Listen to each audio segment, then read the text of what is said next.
So hello दोस्तों, स्वागत है आपका एक बार मेरे फिर से यूट्यूब चैनल पर। दोस्तों आज हम बात करने जा रहे हैं अपने आरआरबी ग्रुप डी एग्ज़ाम के बारे में। तो दोस्तों जैसा कि पता है कि मेरा एग्ज़ाम 27 नवंबर को सेकंड शिफ्ट में था, यानी फर्स्ट डे सेकंड शिफ्ट में था और मेरा एग्ज़ाम हो चुका है। आज हम बात करने जा रहे हैं कि हम कहाँ से साइंस के क्वेश्चन पूछे गए थे, और अभी जैसा कि प्रीवियस डे और पिछले कुछ दिनों से पेपर चल रहे हैं उनके पैटर्न को भी देखेंगे कि कहाँ से क्वेश्चन ज़्यादातर पूछे जा रहे हैं। और इसमें हम साइंस के साथ साथ जीके की भी बात करेंगे और करंट अफेयर्स कहाँ से पूछा जा रहा है इसके बारे में भी बात करेंगे। तो वीडियो में बना रहिएगा। तो सबसे पहले बता दूं कि सबसे ज़्यादा आपके क्वेश्चन बायोलॉजी से पूछे जा रहे हैं, जिनमें से सबसे ज़्यादा अगर मेरे शिफ्ट में बात करें तो ओनली सेल्स से कम 3 से 4 क्वेश्चन थे कोशिका से। और आप कोशिका अच्छे से पढ़ के जाइएगा, उसका केंद्रक पढ़ के जाइएगा। कि मैं कुछ कुछ क्वेश्चन आपको बताता हुआ चलता हूँ कि जैसे पादप हार्मोन में वो पादप कोशिका में केंद्रक कहाँ पे होता है और जीवित कोशिका में कहाँ पे होता है, ऐसे करके क्वेश्चन थे। प्रकाश संश्लेषण अच्छे से पढ़ के जाइएगा। प्रकाश संश्लेषण में भोजन बनाने के लिए एक क्वेश्चन पूछा गया था। मेंडल के मटर के प्रयोग, जो मेंडल ने मटर का प्रयोग किया था वो मतलब आनुवंशिकी से वो उसे 2 क्वेश्चन पूछे थे मेंडल के मटर के प्रयोग के ऊपर। पीरियोडिक टेबल, ये तो केमिस्ट्री का आ गया, लेकिन पीरियोडिक टेबल से भी 1-2 क्वेश्चन आ रहे हैं। इसके बाद आनुवंशिकता से क्वेश्चन आया था, एक तो मेंडल के मटर के आया था, एक आनुवंशिकता से आया था। तो आनुवंशिकता आपके लिए इंपॉर्टेंट हो जाएगी। इसमें आनुवंशिकता में आप डीएनए और आरएनए अच्छे से पढ़ के जाइएगा। डीएनए और आरएनए के संरचना के बारे में और प्रोटीन के बारे में एक क्वेश्चन पूछा था। और इसके बाद जाइलम और फ्लोएम, एक क्वेश्चन इसमें कुछ इस तरीके से पूछा था कि मान लो अगर हम किसी पौधे को अगर हम जड़ से उखाड़ देते हैं तो उसमें मान लो तो वो मुरझा क्यों जाता है, मतलब कौन सी चीज़ की वजह से वो मुरझा जाता है, इस तरीके से क्वेश्चन था। और आप मस्तिष्क अच्छे से पढ़ के जाइएगा और हार्मोन पढ़ के जाइएगा। जो नहीं पुरुषों में हार्मोन होते हैं और महिलाओं में हार्मोन होते हैं, प्रोजेस्टेरॉन, टेस्टोस्टेरॉन, इस तरीके से। और मस्तिष्क के बारे में सेलिब्रम, सेरिबेरम, ये सब कुछ अच्छे से करके जाइएगा। इनमें से क्वेश्चन बन रहे हैं लगभग 10 से 12 क्वेश्चन सिर्फ और सिर्फ बायोलॉजी के, यानी बायोलॉजी को ज़्यादा इंपॉर्टेंस एग्जामिनर दे रहे हैं। इसके बाद बात करते हैं अपनी नेक्स्ट फिजिक्स के बारे में। तो फिजिक्स से दोस्तों काफ़ी मतलब आसानी पूछी जा रही है, इसमें कोई ज़्यादा कठिन चीज़ें नहीं आ रही है। सबसे पहले फिजिक्स में आप न्यूटन का दोस्तों राइटिंग थोड़ी साफ़ नहीं है, लेकिन मैं आपको बोल के बता देता हूँ। इसमें सबसे पहले न्यूटन का सेकंड लॉ, न्यूटन के सेकंड लॉ से 2 क्वेश्चन थे, और न्यूटन का एक जो थर्ड लॉ है उससे 1 क्वेश्चन था। तो न्यूटन का सेकंड लॉ से 2 क्वेश्चन थे। क्वेश्चन किस टाइप का था कि जैसे क्रिकेटर जब बॉल को कैच करते समय अपने हाथ को पीछे ले जाते हैं, इस तरीके से था। और लेकिन उसमें जो ऑप्शन थे वो सारे कन्फ्यूजिंग वाले थे। और इसके बाद गैसों की विशेषताएं से क्वेश्चन थे कि गैसों को संपीड़ित करने पर ऐसे करके कोई क्वेश्चन था। और गाड़ी को, ये दोस्तों न्यूटन का थर्ड लॉ था, गाड़ी को धक्का मारने वाला बल, इस तरीके से कोई क्वेश्चन पूछा था कि गाड़ी को धक्का मारते हैं तो वो उतना ही अपोजिट, ऐसे करके एक क्वेश्चन था न्यूटन के थर्ड लॉ से। तो न्यूटन के तीनों लॉ आप अच्छे से करके जाएगा। सेकंड लॉ इंपॉर्टेंट है और थर्ड लॉ भी इंपॉर्टेंट है। इसके बाद बलों के प्रकार से क्वेश्चन आया था कि बल जैसे नहीं सर, किसी वस्तु को तिरछी ऊंचाई से छोड़ा जाता है तो उसमें कौन सा सर्पी बल होगा, लोटनिक बल होगा या वृत्तीय गति होगी, इस तरीके से ऑप्शन दिए गए थे। और फिर लेंस से एक क्वेश्चन आया था।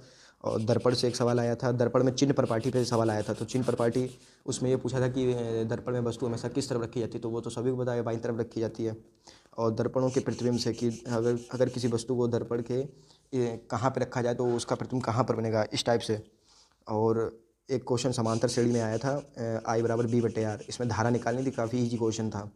और एक क्वेश्चन आया था कि विशिष्ट प्रतिरोध के ऊपर, मतलब अगर प्रतिरोध के ऊपर आया था कि अगर कोई तार है उसकी लंबाई को दुगना कर दें और उसके क्षेत्रफल को आधा कर दें तो उसका नया प्रतिरोध कितना हो जाएगा। तो इसका आंसर 4 गुना था, जो अब काफ़ी इजी था। इसमें सूत्र लगेगा और ρ = R/L, इस तरीके से क्वेश्चन थे। मैंने ज़्यादातर क्वेश्चन जो हैं याद करके बनाए, और मेरे दोस्तों का भी पेपर सेम डे में था हम लोगों का, तो कुछ कुछ उनसे पूछ के और कुछ कुछ अपना याद करके मैंने ये सारे क्वेश्चन तैयार करके आपको ये सामने लाया हूँ। और इसके बाद बात करते हैं केमिस्ट्री की। तो सबसे पहले बता दूं कि 8 से 9 क्वेश्चन आपके फिजिक्स में बन जाएंगे। और फिजिक्स में इजी ही क्वेश्चन पूछे जा रहे हैं, कोई ज़्यादा कठिन नहीं पूछे जा रहे हैं। नॉर्मली बस फार्मूला लगाओ और बस आंसर आ जाएगा आपका। इसके बाद हाँ दोस्तों, इसमें एक क्वेश्चन चुंबक के ऊपर और था, चुंबक वाला था। प्रतिचुंबकीय, लौह चुंबकीय, ऐसा करके नहीं आता, प्रतिचुंबकीय, लौह चुंबकीय, अचुंबकीय। चुंबक के ऊपर एक क्वेश्चन था, वो भी ईजी था, उसमें कोई दिक्कत नहीं है। और बाकी अगर न्यूमेरिकल की बात की जाए तो न्यूमेरिकल मेरे हिसाब से 2 या 3 थे। एक तो न्यूमेरिकल ये वाला हो गया, I = B/R, इसमें समांतर श्रेणी में धारा पूछ रहा था फिजिक्स में। और एक ρ = R/L, तो इसमें प्रतिरोध पूछ रहा था। तो आप ये दोनों सूत्र देख लीजिएगा। और चिन्ह प्रपाठी वो तो सब नॉर्मल थे, बाकी सब ज़्यादा फिजिक्स ज़्यादा कठिन नहीं थी। और बायो में क्या है कि बायो में अगर आपको अच्छे से तैयार फैक्ट याद होंगे तभी आप बायो कर पाएंगे। इसके बाद केमिस्ट्री में 6 से 7 क्वेश्चन आ रहे हैं। केमिस्ट्री का ज़्यादा वेटेज नहीं है। इसमें एक तो क्रिया दी गई थी कि एक रिएक्शन दी गई थी कि कुछ कुछ ही मान लो ये प्लस ये, तो इसमें लास्ट बराबर ये बन गया है, तो इसमें कौन सी गैस निकलेगी बाहर। तो कुछ पता नहीं है, हाइड्रोजन में करके आया था, वो मुझे रिएक्शन नहीं याद आ रही है। और एक चूना पत्थर पे सवाल था, एक बुझा हुआ चूना, आप ये अच्छे से करके जाइए। और पीओपी मतलब ये चूना, जिप्सम वगैरह, ये सारे इन सभी के सूत्र याद करके जाइएगा। और एक अभिक्रिया थी कि उसमें ये पूछा था ये कौन सी अभिक्रिया, रेडॉक्स है, अपचयन है, उपचयन है। इस तरीके से अभिक्रियाओं के जो टाइप होते हैं उन अभिक्रियाओं को भी देख के जाइएगा। इसका संक्षारण का एक क्वेश्चन था कि संक्षारण, मान लो कोई लोहा को जब खुले में छोड़ देते हैं तो उसमें जंग क्यों लग जाती है, इस तरीके से एक सवाल था।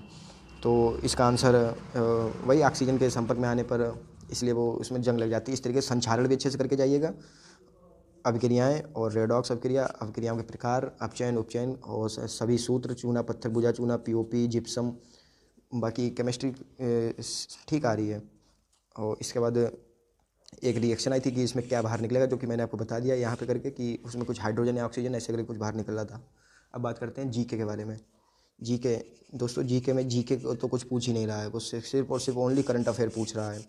इसमें केवल करंट अफेयर आ रहा है। करंट अफेयर के कम से कम कुछ नहीं तो 10 से मतलब 12-13 क्वेश्चन करंट अफेयर के मेरी शिफ्ट में आए थे।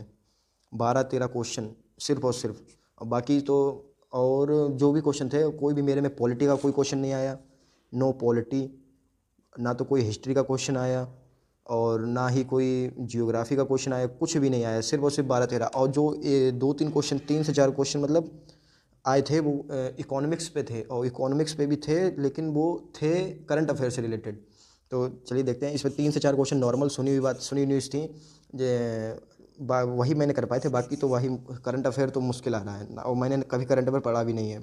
कोई भी हिस्ट्री, पॉलिटी और जियोग्राफी से सवाल नहीं आया था। मतलब एक भी सवाल वो नहीं कहते कि जैसे थोड़ा बहुत वो भी पूछ लिया जाए कि जैसे कोई आर्टिकल पूछ लें या कुछ भी पूछ लें, तो ऐसा शायद मुझे तो जहाँ तक नहीं याद आ रहा है कि कोई मेरे में आर्टिकल वगैरह था।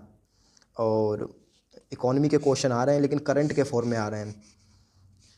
और अगर बात करी जाए कि आप अगर करंट अफेयर तैयार करना चाहते हैं तो क्या क्या पढ़ना पड़ेगा टॉपिक्स, तो सबसे पहले बता दूं, बैंकिंग के बारे में पढ़ के जाइएगा।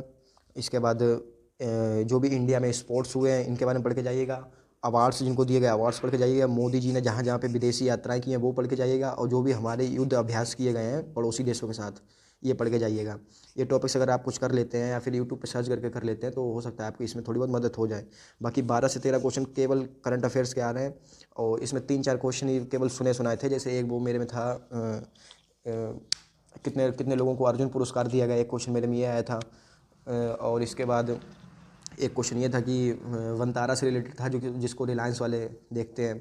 ऐसे 2-3 क्वेश्चन याद है, बाकी सब मैंने ज़्यादातर तो तुक्के इसमें किया है। मैंने लगभग 10 से 12 क्वेश्चन तुक्के माने इसमें करंट अफेयर में। और बाकी बात करी जाए तो 2024 और 2025 से ही क्वेश्चन आ रहे हैं, कोई ज़्यादा करंट अफेयर नहीं पूछी जा रही है, बस ये अच्छी बात है। तो आप अच्छे से करके जाइएगा, जो मैंने टॉपिक बताए हैं वो तैयार करिए और अपना अच्छे से परफॉर्म करके आइए। और जहाँ तक होता है अच्छे से अपना मैक्सिमम स्कोर अपना रीजनिंग और मैथ में एक भी क्वेश्चन ना गलत होने दीजिए। मैक्सिमम स्कोर आप रीजनिंग और मैथ में ही खींच सकते हैं और साइंस में भी खींच सकते हैं।